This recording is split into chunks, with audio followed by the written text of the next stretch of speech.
Very sorry, very sorry, very sorry আমার দেবিয়ান ভাইরা বোনেরা। আমি তোমাদের কাছে সত্যিই সরি। কারণ গতকাল অনেকটা রাত্রিবেলায় আপডেটটা পাই। আপডেটটা দেন দেবদা নিজেই। কিন্তু ওই রাত্রিবেলা আর আমার পক্ষে ভিডিওটা বানানো পসিবল হয়ে ওঠেনি। কারণ আমার ফ্যামিলিতে দু একজন একটু অসুস্থ। আমাকে একটু সেদিকেও ছোটাছুটি করতে হচ্ছে। তো আমার মনে হলো আজকে তো ডেফিনেটলি এটা নিয়ে কথা বলবো। কারণ প্রজেক্টটা কি? দেসু 7। তোমরা ভাবো তো, আমরা এখনো সিনেমাটার নাম জানি না। শুধু দুটো মানুষ, দেবদা, শুভশ্রীদি, তাদের এই ক্রেজ দিয়ে তাদের সপ্তমতম সিনেমা দেসু 7 হ্যাশট্যাগ দেসু 7 টলিউড ইন্ডাস্ট্রিতে দামামা মাচিয়ে দিয়েছে এখনই। মানে লাখ লাখ টাকার টিকিট বিক্রি হয়ে গেছে, লাখ লাখ টাকার টিকিট। তো গতকাল দেবদা জানিয়ে দিয়েছেন, গতকাল ওই ধরে নাও ৯টা ৯:৩০ দিকে, আমার কাছে যে তথ্য আছে ৯টা ৯:৩০ দিকে মোটামুটি লুক সেট হয়েছে দেবদার। তোমরা ভাবো মানুষটার এনার্জি, আমি বুঝেই পাই না কিভাবে এরকম এনার্জি নিজের মধ্যে রাখেন দেবদা। একটার পর একটা জায়গায়, একটার পর একটা জায়গায় ভোট প্রচারে যাচ্ছেন। যতই ওনার কাছে হেলিকপ্টার থাকুক ভাই, মানুষটার রক্ত মাংসে গড়া একটা মানুষ, এবং একটা দিন দুটো দিন নয়, কনস্ট্যান্ট চলছে এটা। তার মধ্যে ভোট নিয়ে ব্যস্ত আছেন বলে যে সিনেমাকে ছেড়ে দিয়েছেন বা সিনেমা থেকে ভাবনা চিন্তা সরে গেছে এটা নয়। দেসু 7 রিলিজ করবে কোন মাসে? দুর্গাপুজোর সময়, অক্টোবরে। এটা কোন মাস?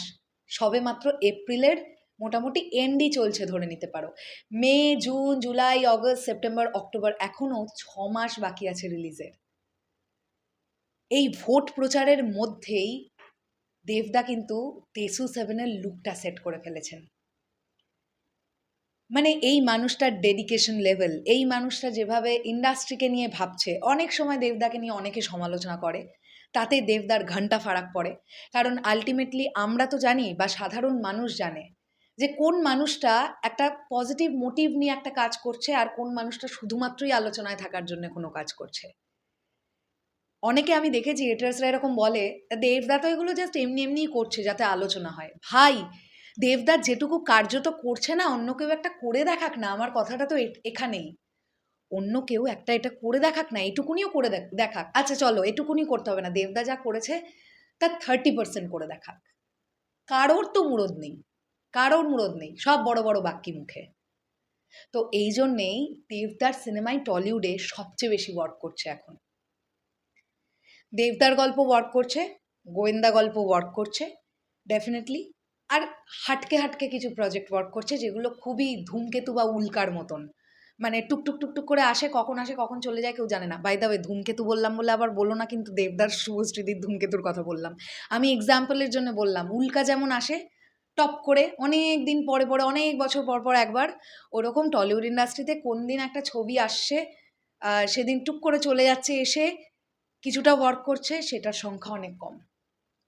পাতি কথায়, দেবদা ছাড়া টলিউড ইন্ডাস্ট্রি এই মুহূর্তে দাঁড়িয়ে সার্ভাইভ করা অনেক মুশকিল আছে।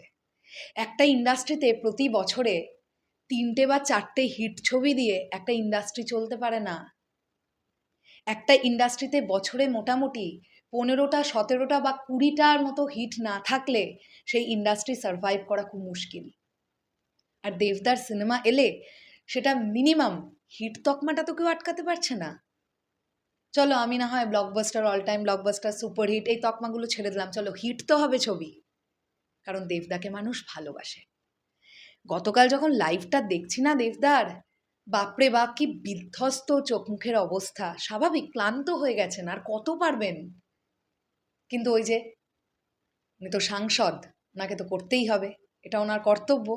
আর দেবদা তো কর্তব্যের দিক থেকে বিমুখ হন না কখনো, সেটা সিনেমা হোক বা রাজনৈতিক দল। তো যাই হোক, শেষ করলাম ভিডিওটা।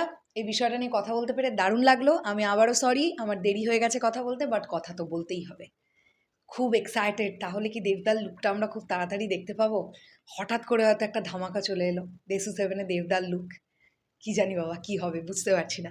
চলো শেষ করলাম ভিডিওটা, আসছি আবার খুব শিগগিরই। তাহলে এখনের জন্যে টাটা।